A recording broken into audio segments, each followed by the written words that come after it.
Back over the notes. So very briefly, page 8, first of all, this idea of mass energy conversions. We've already looked at E is equal to mc squared, and today we've looked at where we have E is equal to hf also operating. So we'll write over on the side here, pair production. Remember, the energy before is the photon, so it's hf, and the energy afterwards is the mass of the particle by c squared, and we've two of them. Okay, so that's the equivalent energy, so it's 2 mc squared. That's pair production. Pair annihilation, we'll put it in as well because it's a special case. Now remember, this time we have two photons, okay, being produced. Sorry, I should put it the other way around. We have two particles originally, so the equivalent energy mc squared, so let's say two electrons, it'd be 2 mass of the electron by c squared, and then afterwards we get two identical photons, so we have 2 hf. As it turns out, and I'd always write it like that first, but as it turns out, the twos cancel for pair annihilation, not for pair production because there was only one photon, and we have this formula. So these are two special case formulae, but I think it's important to be able to understand both principle of conservation of energy. Okay?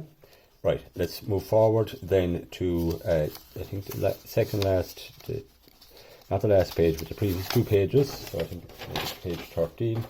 And let's have a look here. Okay, so we've already looked at the fundamental forces of nature. Okay, first of all here, conservation of energy and momentum nuclear reactions. So radioactive decays, mass energy is conserved. Remember, as long as mass and energy are be equivalent, energy before is equal to energy after. Momentum is always kept constant, and charge, okay, is conserved. Okay, charge is conserved. Remember, the charge before is equal to charge after. So you have 3 conservation laws. So let's write that down. 3 conservation laws. Okay, we mark that. It's done. Now the neutrino. Right, mark it as done anyhow. So in the beta decay, experimental results indicated that momentum and energy did not appear to be conserved. Big problem. We'll write it down. Problem. In beta decay, a neutron in the nucleus decays into a proton and electron, and it turns out an electricity, and it also turns out an antineutrino. Okay, the formula is down here. So in 1931, Pauli proposed that a third particle must also be emitted to carry away the missing, and we're going to learn this, carry away the missing energy momentum. Fermi later called the particle the neutrino, the little neutral one. That's an example, okay, and I'm going to write down over here the actual basic one. So neutron decays into a proton plus an electron plus an antineutrino, so neutrino and the line being anti. Okay, so that's a general one. This is an example. Interacts very weakly with matter. Now what that means is that how things interact with matter is if they have a mass, they interact, and if they have a charge, interact. This has almost no mass and no charge, so it's very hard to find. Okay, very hard to find. And it was called the ghost particle. And the operation to find it was called Operation Poltergeist. Okay, because poltergeists find ghosts. Okay, so that's your neutrino. Right, and we have the general idea here. Okay, so the neutron decaying into a proton. Okay, and your electron emitted, and this antineutrino emitted. Okay, so that's that. Right. Following page, let's have a look at the antimatter. So we've talked about what we're happy with. Antimatter, pair production, pair annihilation. So this is interesting stuff. So antimatter. In 1932, Anderson observed tracks in a cloud chamber of particles from cosmic rays. So cosmic rays that come from outer space. Okay. He found tracks in a cloud chamber. We'll come back to that so you can see the path of a particle.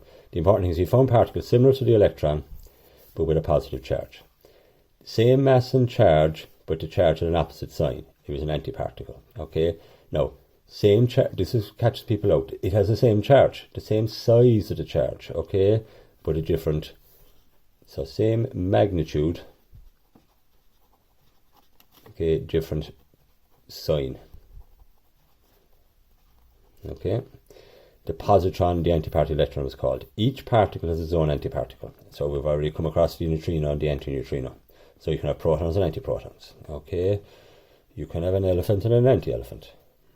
at a remove. Okay, and in 1925, Dirac, this guy Paul Dirac, had predicted antimatter mathematically. And again, it's a little bit like up here with Einstein and Cox and Walton. Dirac predicted it, Anderson showed it existed.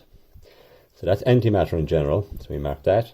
Then pair production. Okay, so the creating of a particle, that should be a particle, and its antiparticle from a gamma ray photon. Charge and momentum are conserved. Excuse me, right? So we have a photon giving you this. We can also write that, if we like, as HF. Either is fine. Okay, I actually prefer that one. Pair annihilation. Okay, so watch what's happening here. An electron and a positron, almost at rest near each other, will join together and be annihilated. So an electron in the nucleus, as it turns out here, and a positron that comes in, when they meet, okay, they're almost at rest. Momentum must be 0. 2 photons must be produced to conserve momentum. Okay, photons of equal energy and are traveling in opposite directions. Charge and momentum are conserved. And that's your example. Okay, and we can again write this like that. Okay, that's it. Right, thanks.